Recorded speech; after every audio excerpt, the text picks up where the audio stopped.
Ayun, so good evening guys. Ngayon po ay August 5, 2024. So talagang ghost month na tayo. Grabe yung laglagan ng mga stocks natin, no. So bloody red yung ating Monday. Opening pa lang ng market natin, grabe yung yung Asia. So napanood niyo ba yung yung galawan sa, although malakas yung drop talaga natin, ha. So negative 2.58% nga tayo, and meron tayong lumabas na rin siya yung 621.93 million net foreign sales sa market. So wala tayong net foreign buy siguro dito sa market natin, naubos na, and bigla tayong nalaglag dun sa pinag-uusapan natin na support dito sa 6,434 o 63. Di ba? Sabi nga natin doon sa last Friday na review natin. So hindi natin akalain na ganyang kalaki yung ibabagsak na market natin, kasi sumasakay pa rin naman tayo dito sa MA100 nung galawan sa Friday dito sa market. Pero talagang ang queue natin, sinundan kasi natin yung fear doon sa US market, kasi nung Thursday, Friday, sunod-sunod na yung malalakas na buhos doon sa US market. Kaya yung mga alaga natin doon, sigurado mamaya laglagan din, at bloody red din yung in-expect natin na galawan sa US market. Pero grabe tong drop na to ngayong August. Although alam natin yan, di ba, magkakaroon ng ghost month, pero grabe yung laglag ng market natin. So kung mapapansin mo, yung drop natin dito sa bandang kaliwa na to, parang ganun yung gustong gawin ni PSE market. Very sudden talaga yung paglaglag ng markets natin. So ghost month at saka yung fearful na US market natin, mamaya silipin natin. Grabe yung laglagan sa Asia. Sa Japan, kung nakita nyo, nag-drop siya ng 12% in just one day. Index yon. So ibig sabihin yung mga individual stocks times 2, times 3 yung laglagan sa kanila. So malamang may mga blue chips doon na nalaglag ng 20% in just one day. So ang pinaka-catalyst lang naman ng Japan, kung napansin nyo sa mga last na review natin, nagtaas siya ng interest rates, 'di ba? Dapat nagbababa ng interest rates during this time na stable na yung inflation. Kabaliktaran yung ginagawa ng Japan. So nagtaas siya ng interest rate. So yun lang yung nakita natin na kakaiba dito sa market natin. Pati Korea yata, nag-drop din siya ng more than 8% kanina. Kaya mahirap magpakampante sa Philippine market o kahit sa US market. So hindi pa natin alam yung kung nasa yung dulo ng falling knife. Parang falling knife na tong nangyari sa market natin. So sumabay tayo doon sa global recession, sabi nila. Pero anyway, madalas naman maglabasan yung mga news na yon kapag malalakas po yung drop ng ating market. So wala tayong magagawa ngayon kasi wala naman shorting dito sa Philippine markets. At tabayanan ulit natin kung kailan mag-stabilize yung market, and hopefully hindi ganun katagal, kasi August 5 pa lang tayo, di ba? And ghost month is halos umabot yan ng 1 month or mahigit bago mag-stabilize yung ating market. Okay? So meron pa rin namang gumalaw dito kahit paano, may nakita tayo na berde. Siguro itong si MRC dito sa listahan natin. Pero the rest, mga blue chips yung pag-usapan natin dito. Malalakas din po yung kanilang mga laglagan. So anyway, ito muna, good news muna para sa mga MRC na hatiks natin. So mukhang papunta sa mga penny stocks yung mga traders natin ngayon. So 8.22% yung kanyang gain. Pero meron siyang 485K net foreign sell. So wala kasi mapuntahan, di ba? So nandito lang kay MRC yung ating mga traders. Kaya siguro pondo ng pondo yung volume niya simula last week na trading natin. Nag-aantay na pala ng malakas na boost yung ating mga foreigners.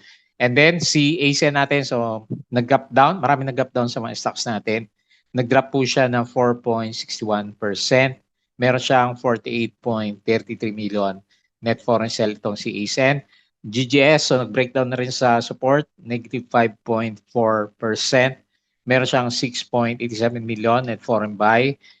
SEC, yung inaantay natin na October dividendo natin, nag-drop siya ng negative 3.61%. Meron siyang 7.16 million net foreign buy. Converge, drop din siya, negative 0.89. Bumawi to, nag-drop pero bumawi yung galaw. So negative 0.89%, and meron siyang 16.78 million net foreign buy. So ang antabayanan natin ngayon, di ba pabagsak lahat ng stocks, maliban kay MRC siguro. So sino yung magiging leader ng market natin during this time na difficult? Kasi magkakaroon yan, siguro isa yan si MRC, kasi nandiyan yung mga traders natin. Sino pa yung mga individual na stocks na magpapatuloy na mag-uptrend. Kasi pag bumalik na yung market natin, sila yung malaki yung chance na dumiretso pataas pa yung kanilang mga galawan. Yun na lang yung babantayan natin kasi hindi pa nag-start pa lang na mag-drop nga yung ating mga individual na stocks. Tapos ito nga, tinamaan si URC natin, negative 8.7%. So medyo tama yung pakiramdam natin na kailangan eject na muna pagdating doon sa resistance itong si URC natin. So anyway, nagunahan sa kanya, meron siyang 221.84 million net foreign sale. So ito yung pinakamalakas yata na tinamaan sa market natin. Ang nabasa ko na balita kay URC is parang magda-divest siya alis siya ng China. So tatanggalin niya yata yung investment niya sa bandang China naman. Ayan. So tatakot siguro sa sa South China Sea, yung mga issues natin doon, di ba? Okay. So yun po yung overall picture ng ating market. So mukhang ilang araw tayo dito o baka mag-oversold bigla si PSE bago natin makita na mag-bounce naman siya. So review na lang natin kung ano yung nakita natin dito sa market. Ayan. So disclaimer pa rin guys sa mga bago sa channel natin. As usual, yung ating review is for education purposes lang po to. So wag mong gagamitin as a reason para mag-buy, mag-sell, or mag-hold ng stocks. Meron po kasing risk na involved sa market due diligence na lang po kung anong stocks yung gusto bilhin. And subscribe ka lang po dito sa ating Palavi Trader na YouTube channel. Bad times and good times, monitor natin yung market, or kung gusto mo, join ka dito sa trading group naman natin. So yung mga nakasubscribe, maraming salamat po. Check na lang po yung ating daily trending reviews, yung ating mga sample trades sa market, yung mga company reviews natin, basic indicators. So parang sentimental naman tayo ngayon. Hindi siya technical kasi bigla nag-drop yung then yun nga sinundan lang natin yung sentiment ng US market. So anyway, drop. So fundamentals yung mga risk management natin. So nasaan ka ngayon? Nasa penny stocks or nasa big caps? 'Di ba sabi natin pag pabagsak naman si PSE, ang magiging very good sa paningin ng mga investors naman is yung mga big caps na stocks natin, yung mga blue chips. So tingnan natin kung saan yung bottom. PSE Stock Market Studies, i-check na rin po para sa mga basic learnings natin dito sa market. And then follow mo lang po ako dito, duguan, mas grabe dito sa sa crypto. Kasi si Bitcoin nag-drop siya ng 14% yata yung nakita ko sa kanya. So grabe din. Mapula yung mga hawak natin dyan. So follow mo ako dito sa ating Palavi Trader Crypto ko to para sa mga play to earn games natin. Tapos sa social media, Facebook account para updated ka lang po kung gusto mo. So medyo mahirap tumingin ng port. Note ka na lang ng reviews natin para alam natin nangyari sa ating mga stocks. Then yung ating Palavi Trader Facebook page. Ayan. So ano ba gagawin natin during this time is watch mode muna talaga kasi sa Philippines sabi natin wala naman siyang shorting. So follow mo din mo or i-visit mo din po yung ating Bodega Peak para sa articles natin dito sa mga local news, US stocks or dito sa cryptos natin, and yung summary, yung mga repost natin dito sa ating Twitter. Meron tayong summary kanina. So, bisitahin natin. So, lumabas na nga yung bilang-bilang natin na siguro meron pa naman mga 300, 400 million na net foreign buy kasi hindi pa naman sumagad sa 6,300 si PSE, pero halos lahat ng foreigners sa market natin na nag-stay. Lugi ulit sila kasi bumili sila karamihan sa kanila is mga 6.6, 6.7, 6.5. 'Di ba no, nagbilian sila kaya medyo nagstay tayo o nag-touch tayo ng halos 6.8, nag-breakout tayo sa 6.7. Lugi din 'tong mga to kasi tignan mo nagka-cut loss sila, 'di ba? So walang ligtas during this time na biglang nagda-drop yung market natin. So anyway, very bad market, 621.93 million. And very bloody nga yung mga ports natin during this time. So pinaka-tinamaan dito is industrial, negative 3.5%, followed by property, negative 3.35%. And then the rest is more than 2% yung mga laglagan. So negative 2.58%. And nag-close tayo is 6,434.73. Pares na pares pala yung chart dito sa may bandang kaliwa ng index natin mamaya. Silipin natin yan. SM Prime, so up siya na 13% pero syempre hindi papansinin yung mga yan during this time.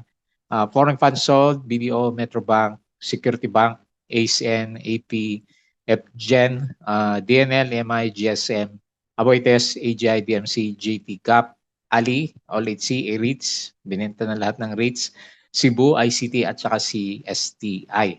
So yung mga binili, meron ba? Ayan. South Korea, nag-plunge ng more than 5%. Actually, close yata to, negative 8% kanina. So talagang takot yung mga traders natin. Stocks, crypto, plunge as bonds rally in rush to haven. So yung mga bonds naman, sila yung malakas yung percentage niyan. Tapos kaninang umaga, akala ko may problema yung yung ating indicators o yung ating mini monitor kasi walang gainers eh. So nandito pala lahat sa sa losers kanina umaga. So ito, hindi ito yung closing kasi si URC nag-drop siya ng 8% kanina. GGS, Nickel, SCCO. Ayan. So sila yung mga nuna dito sa drop ng TSE market natin. So sabi ni Investa, the recent US market gap down triggered by disappointing tech earnings from giants is followed with Japan's stocks plunging 7%, hindi lang 7.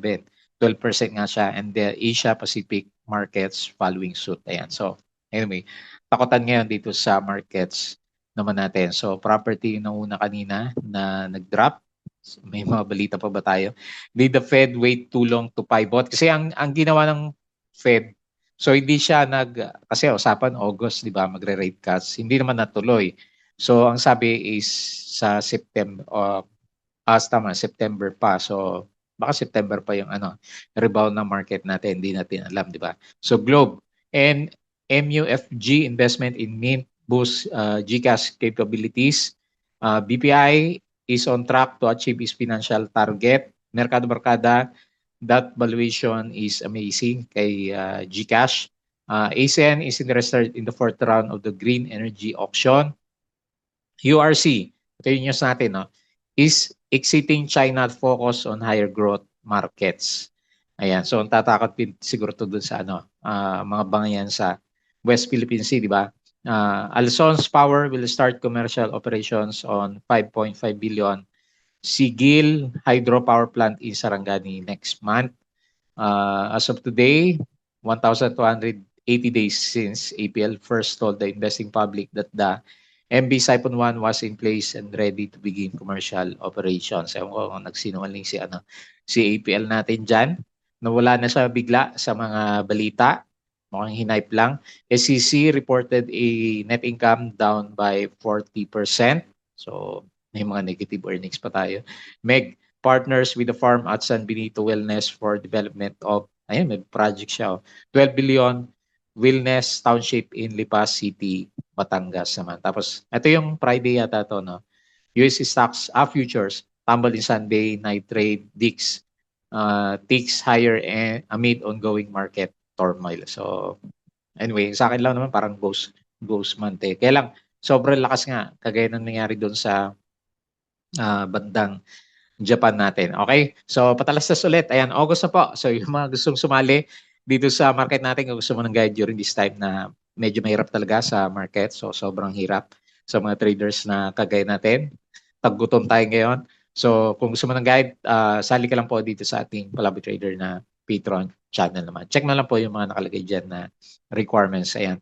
URC yung nauna dito sa listahan ko kasi tinitignan ko yung mga galawang kanina. Ayan. So, drop tayo. Negative 2.58%. Very bad.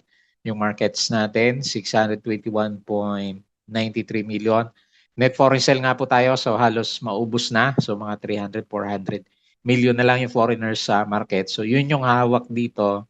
Kung hindi tayo mabasag bukas dito sa 6,300 naman. Ayan. So, doon sa mga hindi pa nakakalam, so, ghost month and sumusunod tayo sa galaw ng US which is malakas yung laglagan during this time. So makikita natin parang ganito yung ginawa niya eh. Pero at least ito, may chance ka pa lumabas eh nung April natin, di ba? So nag-drop siya na nag-drop. Ito, trap talaga siya kasi biglang nag-gap down si PSE natin. So anyway, full swing na yung ghost month natin. Last time na mag-ghost month tayo, bumagsak tayo ng 10%. So kung ipaparehas natin yan, baka mag-double check tayo dito sa 6,000 level. Lalo na kung pangit talaga yung pinapakita ng markets natin. Although in-expect naman natin na yun nga, nakakulong tayo dito sa area natin na ito, di ba, sa mga last na reviews natin sa kanya, hindi naman natin expect na ganyan kabilis na mag-drop itong si PSE natin. So hopefully mag-hold tayo sa 6,300. Pag ayaw niya, 6,000 ulit yung next na pinaka-main na support natin dito, no? Malapit dito sa dalawang double bottom niya dito sa area natin ito. Ayan. So dito sa Pilipinas, wala naman masyadong wala naman masyadong negative sa mga stocks natin. So talagang lang, sunod lang tayo kung ano yung ginagalaw ng US market. Ang problema lang sa kanila, okay lang siguro sa kanila kasi yung US market natin nag-all-time high. So kung nakalabas na maaga yung mga nag-invest last time, panalo, di ba? Kasi ngayon nagko-correct yung kanilang index. Sa atin naman, sideways yung yung pinaka-main na galaw natin. So bibihira yung mga stocks na umakyat during this time naman. Okay? So anyway, kasama po yan sa trading, investing sa PSC market.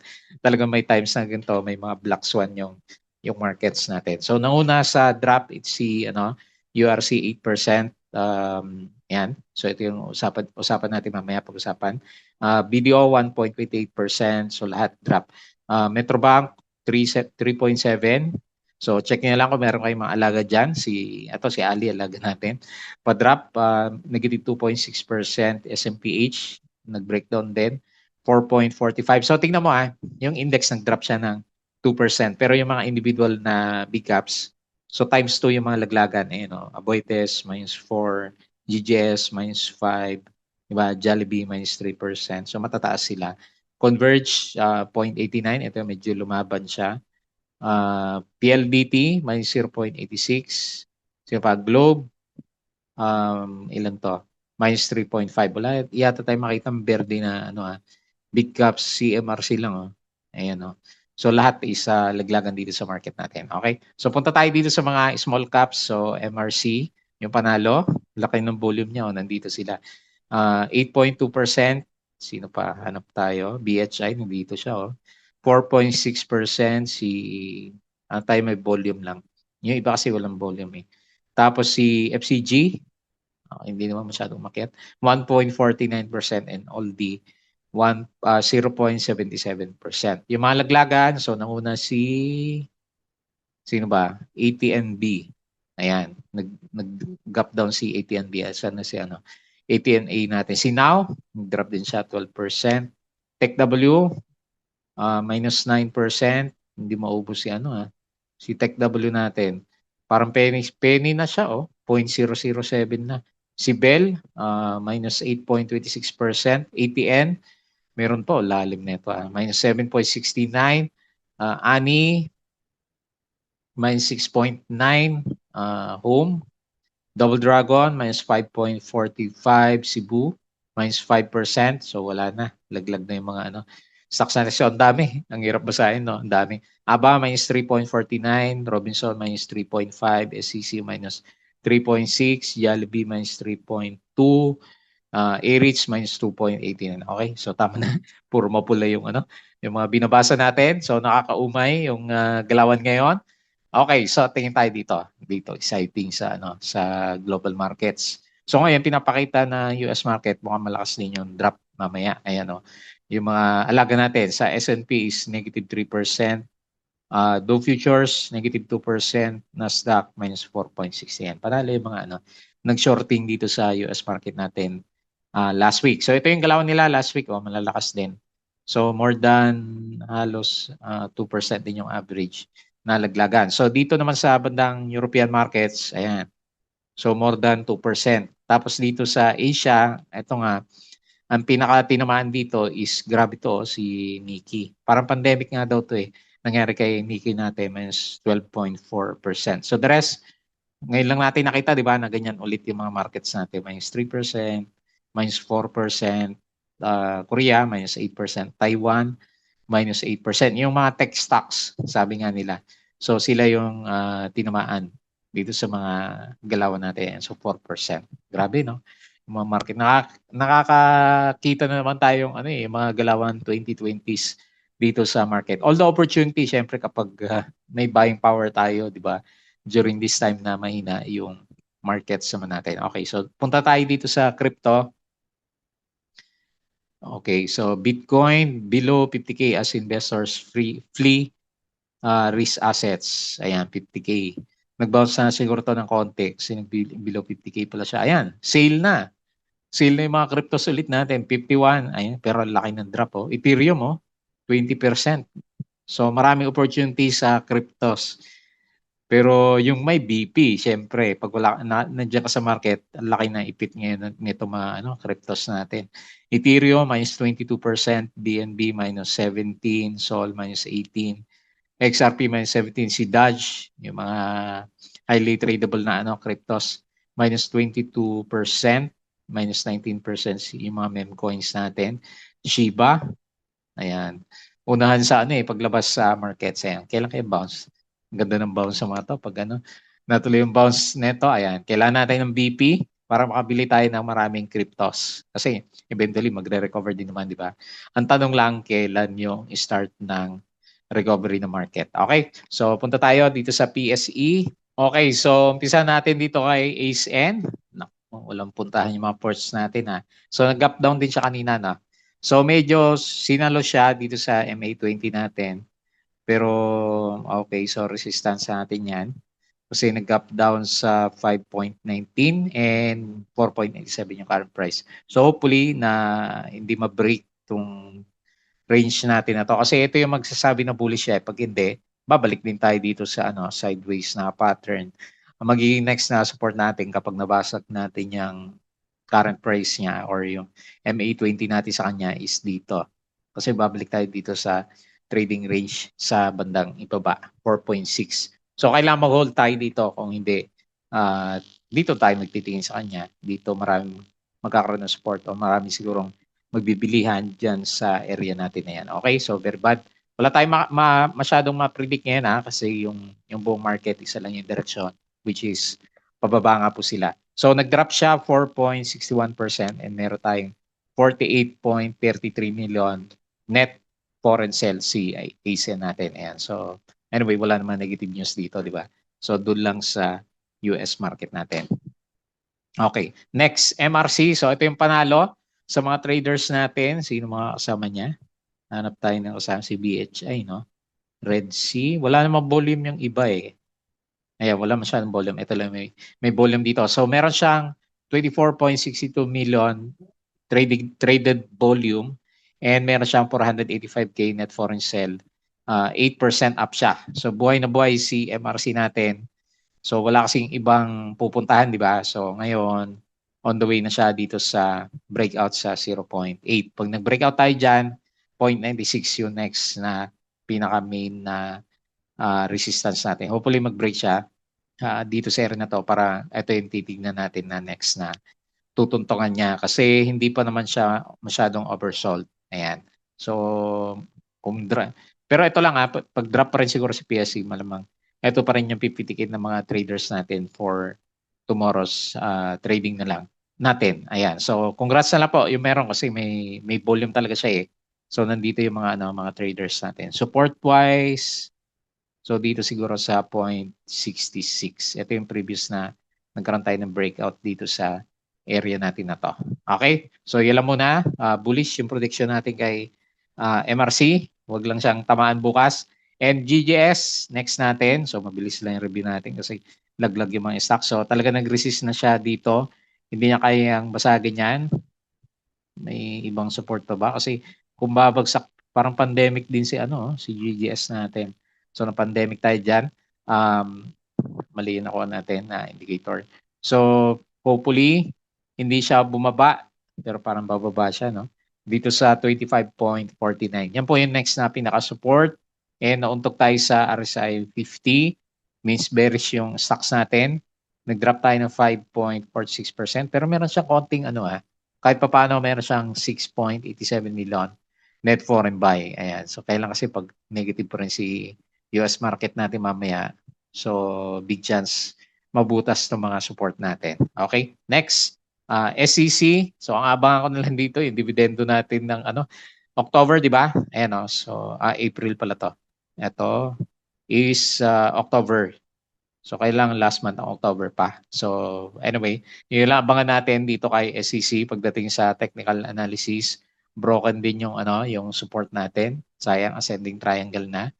So kakainin niya ulit yata yung ano, yung mga hindi pa nag-TP na merong kinita na dividends dito kay SCC natin. So pinaka next na stronger support natin siguro, hopefully mag-stay siya slightly above ng 31 peso level natin. Ayan. So kung hindi makikita na ano mag-drop si PSC na malakas, pwede siya ma-maintain. Kaya lang kasi ang isa pa negative dito, yung earnings natin mahina, negative 40.57%.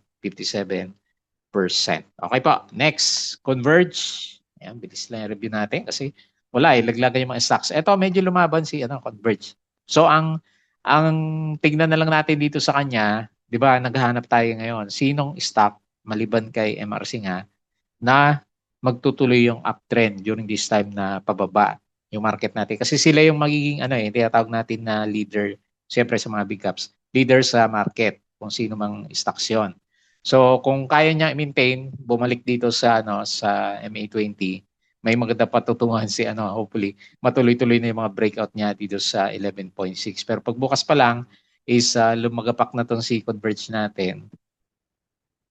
Hindi ito yung yung leader na hinahanap natin dito sa PSE market. So pinaka-support is 10.69, negative 0.89%, and meron tayong 16 point. Ayan, meron naman siya net foreign buy 16.75 million net foreign buy. Kailangan indicator-wise bearish din si Converge. And then lastly, itong si URC, ito yung tinamaan dito sa mga big caps natin. So hindi ko alam kung naisama yung yung negative news na yon or yung divestment niya doon sa bandang China, 'di ba? Ang sabi doon is tatanggalin niya lahat ng asset niya doon. So siguro risk averted si si URC pagdating sa usapin sa South China Sea. Kasi yun lang naman yung pwede niyang idahilan. Ay pwede rin siguro to mababa yung earnings, negative 22%. Pero yun yung nakikita ko major major blow para dito kay URC. Siyempre big market yun, 'di ba? Sa bandang China. Ayan. So on the way na siya, which is most likely magre-retouch dito sa below RSI parity level natin. So malapit na rin naman na. So aabot siya dito once mag-touch siya dito sa 103 peso level natin. So nag-drop siya 8.7% and meron nga malaking lumabas 221.84 million. So halos nandito pala yung yung volume ng PSE natin, 'di ba, na net foreign buy from the past few days natin. Okay? So balik tayo dito sa PSE. So meron pa tayong abangan na ako hindi ko pa tinatanggal yung red flag dito sa PSE natin kasi ito. So mamaya magre-reflect to. Unless mag-rebound na siya kasi medyo malakas na rin yung yung drop. Silipin natin si S&P. Alam ko malaki na rin yung drop ng mga to simula last week pa to Itong mga stocks dito na naglalaglagan sila. Tingnan natin year to date niya. 1 year. Hindi natin makita yung candle natin Sobrang liit. Ayan. So nagko-correct na rin siya from 5.7. Ang expect na opening yata niya is 5.2. Ayan. So 5.2. So tingnan natin kung mag-bounce tong US market natin mamaya. Pero pag hindi to nag-bounce mamaya, nag-close siya ng nag-negative 3 din siya. Asahan natin meron ding epekto sa Philippine markets for tomorrow's trading natin. Okay? So pero ito nakita ko maganda opportunity tong cryptos natin kasi lalaki 16. Matakay mo 20% in just one day, di ba? Dati-dati medyo stable na nga itong mga cryptos natin. Ayan, laglag yung mga cryptonautics natin. So during this time, kailangan talaga investing muna during this time kasi wala Ayan, unless panalo yung mga shorters dito sa cryptos natin. Okay po. So yun lang muna yung ating review. As usual, bago tayo mag-close, please don't forget to subscribe dito sa channel natin. Join ka lang sa group, guys. Crypto ko to. Follow mo lang po ako. Facebook account, Facebook page. Bodega Pig, Twitter, and Patreon sa mga gusto ng guide sa trading sa markets. Sali lang po kayo dito. So yun lang. Maraming salamat. Kita po ulit tayo bukas.